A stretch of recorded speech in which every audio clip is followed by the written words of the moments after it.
Me too. Yeah.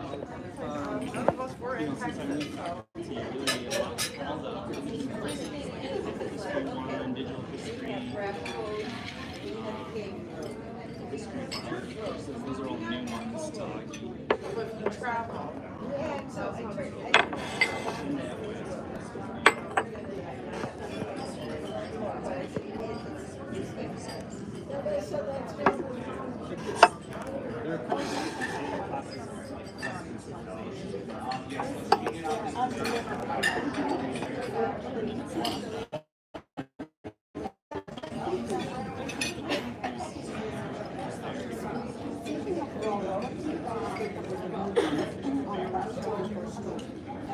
varies, but right now we have about 40. Some of it had as high as 16 in schools. So,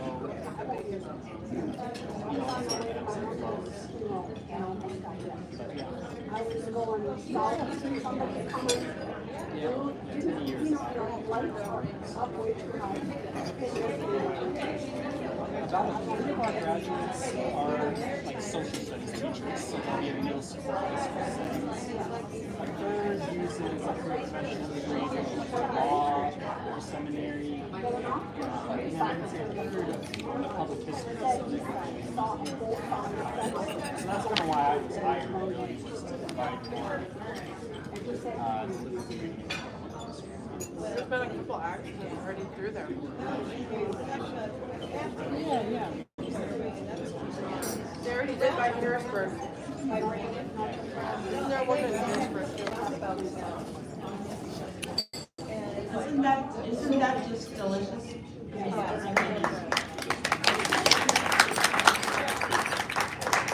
Are you ready? Yeah. And thank you, Foundation, for fixing our dinner today. That was very nice. You need a water. At this time, I would like to introduce Will Wright and Zach Harris.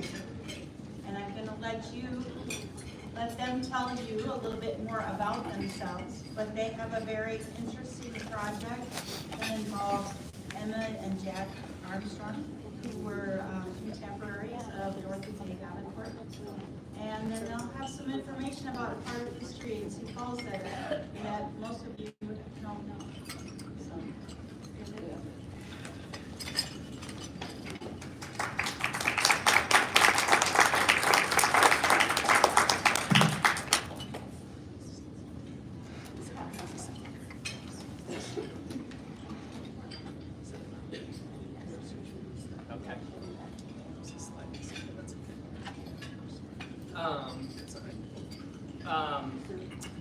Well, thank you everyone for inviting us.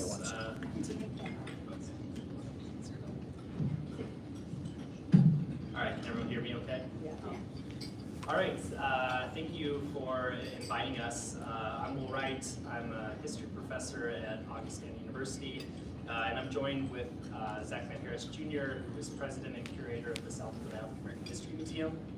And today, our talk is entitled Emma and Jack Armstrong and African American Heritage in Sioux Falls. And today we're excited to share really how the history of the Mary Chilton chapter is actually intertwined with the history of the African American community in Sioux Falls. And Zach and I started working together a few years ago in some historic preservation projects.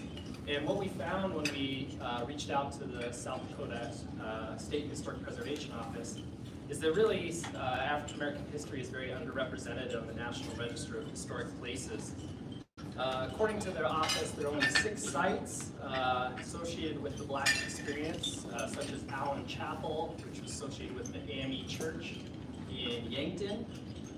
And so we've been trying to work on bringing greater visibility to African American landmarks and heritage sites because they stretch back toward territorial days. African Americans have proven their devout patriotism to our nation time and time again, with ancestors from the diaspora serving in every single American war that they were allowed to serve in. Take, for instance, our American Revolutionary War. There were thousands of African Americans black patriots who sided with colonists and opposed British rule. It's documented that African Americans served in the Continental Army and Patriot militias during the Revolutionary War. The picture you're viewing is of the Andersons. This is a black patriotic military family with 4 generations of dedicated servicemen and women that have served in every war in the 20th century. Kenny Anderson Jr., the first black city councilor in Sioux Falls, whose father, Kenny Anderson Sr., the first black city commissioner in South Dakota, are common examples of African American families that proudly served in the U.S. Armed Forces and also became influential leaders in the community. The military provided specialized skills that oftentimes carried over into civilian life. The Army Air Force Technical School helped some African Americans find higher paying employment post their military careers. The history of African Americans serving in the American military covers the War of 1880. Oh, I'm sorry. One more. So the Army Air Force Technical School, located on what is today Joe Foss Field, began as a training ground to keep airplanes operational. So just as pilots during World War II would go to flight school, mechanics and other technicians would go to these places to learn trade skills in plane maintenance to basically keep them in fighting shape. And so beginning in 1943, at least 300 African American servicemen and their family arrived in Sioux Falls, South Dakota to train there. And one of those was the private Jack Armstrong. In the small Georgia town of McDonough, Jack Armstrong was born around 1914 and his wife Emma Harris was born in 1916. McDonough was a close-knit town with a population hovering a little over 1,000 people between the 1910s and the 1940s. Jack and Emma, they knew each other very well since their younger days. The two got married. Jack's career in the Army as a plane mechanic, plane mechanic led the newly wedded wife Emma away from Georgia and onto military bases in Mississippi, Kansas, and Iowa during World War II, before they ended up moving to South Dakota in 1945 and settled in Minnehaha County. Jack and Emma did not have children of their own, so they adopted her nephews Bob and Ernie Harris from McDonough, raising the 2 boys right here in Sioux Falls. On one particular day, Private John Jack Armstrong, still new to South Dakota, finished a long, exhausting shift of physical training at Joe Foss Field. That night, he wanted to relax, have dinner, and hang out with friends. His commander, Captain J.E. Shannon, told him and all the other African-American servicemen that they could only eat at 2 restaurants, 2 establishments in the area. That was either the Canton Cafe or the Hamburger Inn. That's it. Armstrong recalled, I thought I'd come to a place where they respected black soldiers. See, he was used to the Jim Crow prohibitions down south, but the Georgia native was shocked to find racial segregation existed up here in the north. The mayor and city commissioners worried an influx of African Americans will create social tensions. Due to this perceived racial divide, black servicemen and their families needed a space for black newcomers in their community.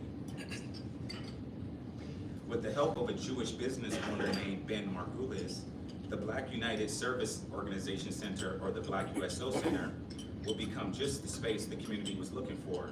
Ben Margulis was a World War I veteran with little formal education, but a really huge heart for community and helping others.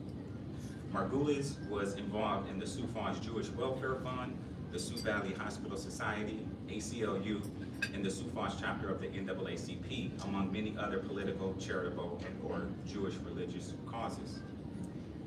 For much of his career, Margulis owned an auto accessory store and managed real estate. His real estate portfolio included businesses and residential properties. One particular property was what you see right here, 115 North Dakota Avenue, which Margulis offered to the African American community to be the Black USO Center. You go to the next slide. The first floor of the Black USO Center provided recreational activities, jazz concerts, game nights, and performances from singers or comedians. The image on the left here shows the Black Army Air Corps soldiers in Sioux Falls at the Black USO Center in 1943, being celebrated and welcomed by a jazz band as they newly arrived in Sioux Falls. Included in this image is Staff Sergeant Eugene Wiltshire, who was the husband of Charlotte Anderson, going back to the Anderson family, that military family we talked about. The property helped African American community as it supported mothers with newborn children and provided a space for soldiers to relax and socialize. Emma and Jack lived in the upstairs apartment above it, so they essentially met and got to know every Black person that passed through Sioux Falls. They also met and became acquainted with influential white people in town.